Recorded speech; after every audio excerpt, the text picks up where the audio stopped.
1945 August 6 ലോക ചരിത്രത്തിലെ തന്നെ കറുത്ത ദിനമാണ്.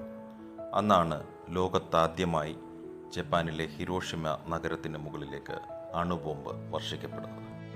10,000-കണക്കിന് പേർ ബോംബാക്രമണത്തിൽ കൊല്ലപ്പെട്ടു. ജീവനോടെ അവശേഷിച്ചവരാകട്ടെ അണുവികിരണത്തിൻ്റെ ദുരന്തഫലങ്ങൾ ഏറ്റുവാങ്ങി നരകതുല്യമായ ജീവിതം നയിച്ചു. അത്തരക്കാരുടെ പ്രതിനിധിയായിരുന്നു സഡാക്കോ സസാക്കി എന്ന പെൺകുട്ടി.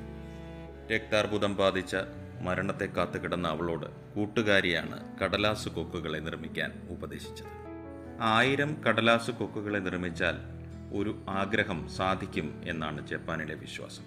എന്നാൽ 644-ാമത്തെ കടലാസ് കൊക്കിനെ നിർമ്മിച്ചുകൊണ്ടിരിക്കെ സഡാക്കോ സസാക്കി മരണത്തെ പുൽകി.